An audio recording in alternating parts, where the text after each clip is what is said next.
Today, dozens of migrants found dead in Austria amid an EU-Balkan summit focusing on the refugee crisis hosted by Vienna. And the migrant influx is changing the face of Britain, where new figures reveal that 8 million people are foreign-born. Coming up too, President Obama says gun violence has left more Americans dead than terrorism as the debate on gun control reignites in the US after 2 journalists are murdered live on air.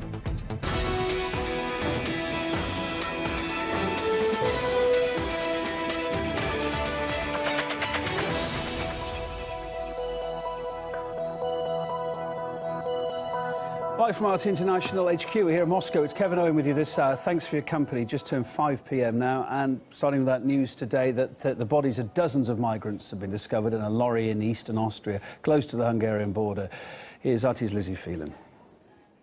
Well, this truck, as you said, was found in Austria near the Hungarian border. And initial reports suggest that because these refugees were packed so tightly into the back of this truck that they died from suffocation. Now, Austrian police are saying that they don't know the exact number of dead because, according to reports, this tragedy occurred quite some time ago. So the bodies that were found are in an advanced stage of decay. But they believe that the number of victims is between 20 and 50 people, and we're just hearing, but it's not yet confirmed, that there may be some children among the victims. The timing of this tragedy, which is the greatest tragedy involving refugees in Europe since this refugee crisis began, will put extra pressure on the German Chancellor Angela Merkel, who coincidentally today is locked in talks in Vienna with Balkan leaders over trying to find a solution to what has become the biggest refugee crisis in Europe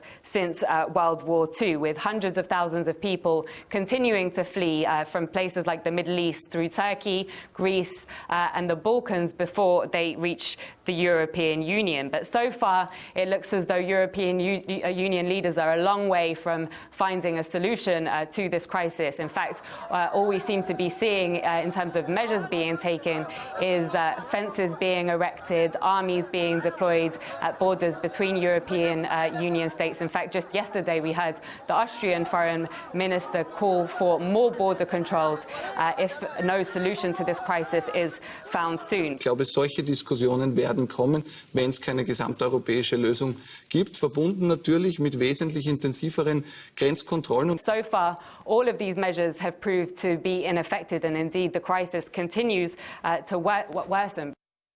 Indeed it does. Looking at the figures, the latest ones to show you, to give you a scale of the migrant crisis in Europe, it pans out like this.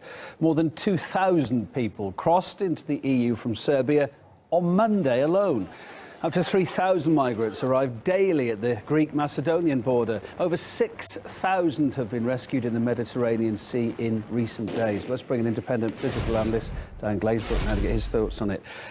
It's a case of, where do you start first here? Well, OK, there's a summit going on. We hear this of this terrible tragedy on the Austrian-Hungarian border.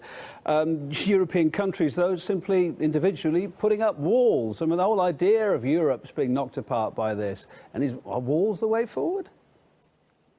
No, they're not. But that's the only solution that it seems that the EU can think of, not just walls, but also sinking the boats that the migrants are traveling in. This was the policy of the EU unveiled in April of this year, was literally to try and sink the boats of the migrants that are fleeing. And it's important to remember what people are fleeing. You have to be very desperate to board one of these flimsy rafts across the Mediterranean, or put yourself on a truck with no ventilation and so on. And they're fleeing wars. They're fleeing wars in Libya, in Syria, in Somalia.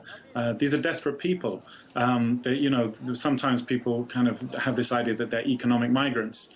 Frankly, if they were economic migrants, they would be perfectly justified in following their own plundered wealth from their countries to Europe, the continent that plundered it. But they're not. The truth is they're fleeing war. And the only response the EU can think of is to try and block them coming in, as you say, build walls, and worse, actually sink their boats. And it's important to remember where this policy of sinking their boats came from. The first person that I know of to suggest this was Nick Griffin, the leader of the fascist party, the British National Party, in 2009. At the time, it was rightly dismissed as a lunatic fringe kind of policy. But what was a lunatic fringe policy back then, dismissed rightly as a fascist policy and only supported by fascists, is now, thanks to the lobbying mainly of the British government, official EU policy. That's the stage we're at in Europe. And just to be clear to our viewers, talking about sinking the boats with the migrants aboard or taken off first? Well, they claimed that they would have some sort of way of sinking the boats before migrants got onto them, but it's inevitable in any kind of military action.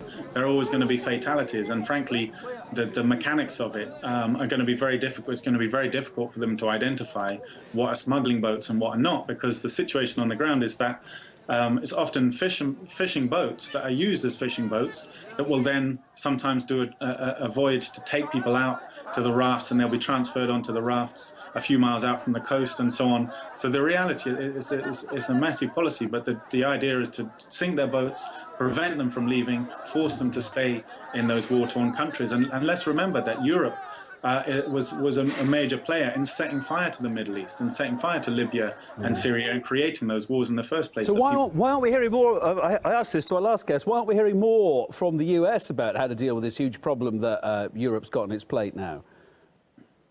Well, I don't know why you would necessarily. The US are quite happy, I think, with whatever the EU decides to do. These people are mainly not going to the US. The US sees it as a European problem.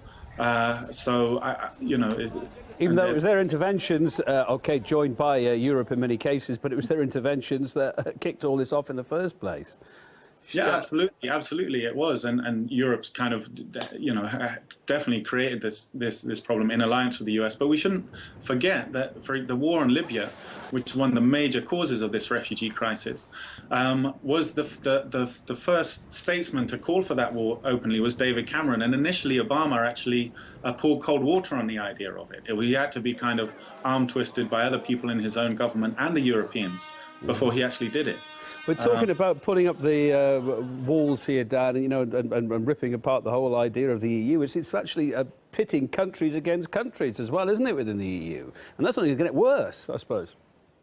Yeah, absolutely. Yeah, absolutely. Because, of course, the Italians, the Greeks at the moment are being left on their own to deal with any migrants that make it to their countries. There was a proposal for a very, very modest number of refugees, I think around 5,000, a tiny fraction of the refugees actually arriving, that they'd be taken in by the EU and distributed on some kind of quota system around the EU, but that was flatly rejected. France didn't want it, Britain pushed against it. So, yeah, absolutely, there will be divisions. It'll be interesting to see how people like Angela Merkel, etc., deal with this. Now, of course, she was booed yesterday for her pro-migrant policies. A lot of people say she's wrong, a lot of people say she's right. But we could talk about this all afternoon, but for now, we're out of time. Dan Glazebrook, thank you for being on the programme. Thank you very much. Well, meantime, while we're talking of migration, it's a